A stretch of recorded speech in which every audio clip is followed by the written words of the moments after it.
Yo, JD here, to Limitless, and as you can see we're at Suzuka here today. I've got it in AOR next weekend, or this weekend actually coming up now. And you can see by the clip I actually managed to finish a social race yesterday and with some good pace as well, with a 35.7 fastest lap in the race. So this track is probably, I would say, actually my fastest track on raw pace. So hopefully you enjoy this hot lap. I'm moving on to it now, try and get the best possible exit as always. But we're going at the start finish line, getting DRS as soon as you can. And for this first corner, you want to be looking for the black box, which is on the left-hand side of the track, just above the track. Soon as you go past that, as your braking point, try and stay nice and tight to this corner, try not to run out too wide. And for this next left-hand, as soon as the barrier starts, the red part of the barrier starts on the right, that's your turn-in point. As soon as you go in the middle of the track, hold it for the right. Middle of the track again, completely flat out for this left. Go down to third gear to get the turn-in. Try and hug it. As soon as you get to the middle of the track, go completely flat out for this left. Up into rich mix. And for this next right hand, you want to look for the red sign above the track. As soon as you go underneath that, go down to fourth gear.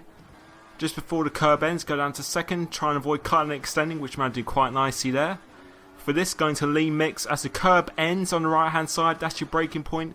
You don't really need to hit the apex, you just want to carry the speed through the corner, as you managed to do quite nicely there through the camber of it. Go up to rich mix, and for this left hander, it's a very, very difficult corner, but very, very crucial on this track. We'll be looking for the sign on the right hand side, that brake marker board, go down to third gear, try and use the curb on the exit, and then when you take a nice light apex for this corner in third gear, back into rich mix. And all you have to do now is try and thread the corner for the left hander, completely in rich mix, and you just want to be focusing on this chicane because it's a very, very crucial part of the lap. Very, very easy to cut, but for this corner, as soon as you go past that black box on the left there above the track, try and stay in the middle of the track. Try not to go on the rich mix too early because your risk of spinning out. DRS again, hug the inside, and that is a 35.4, which is a pretty competitive lap in itself. I can actually tell you my PB is a 34.9, and that is online because, as I said in my previous video, racing in Grand Prix mode, for me anyway, is about half a second slower. I managed to do a 35.2 in Grand Prix mode, but I didn't actually record it. But this one I did a 35.4, sorry. So I hope you've enjoyed that, and it's a really, really good track for me, this one. I really do enjoy it. But looking for the setup now, I'll use 5 on wing. I feel for around here, you just need that turn-in. Same with Monza, really. You just need that initial turn-in.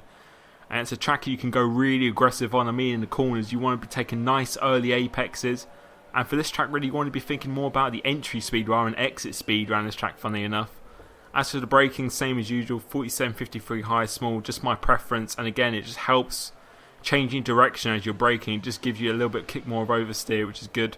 And for this 611, not really a surprise. I know you need the turn in, but for those high speed corners, you need that high speed grip as well, rather than just initial turn. So the wing just takes care of the turn in, whereas the balance just counteracts that through the corners.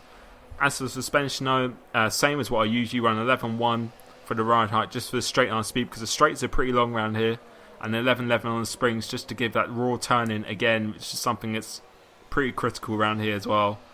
But moving on to the next part of the setup, and for the alignment, it's just the same as usual. So again, hopefully that's helped you out. As I said, this track is a really, really good track for me, probably one of my strongest, if not my fastest track on the game. And online, I've managed to do a 34.9 actually online, but hopefully I can record that, maybe upload it before the race if I manage to do that again. But as I said, you want to be taking early apexes, really want to attack the corners rather than just thinking about the exit speed. I think it's more important getting a faster entry speed and then just sacrificing the exit speed. It just seems to work really well for me. So hopefully that's helped you out here today. As always, thank you for the support, and see you next time. Cheers.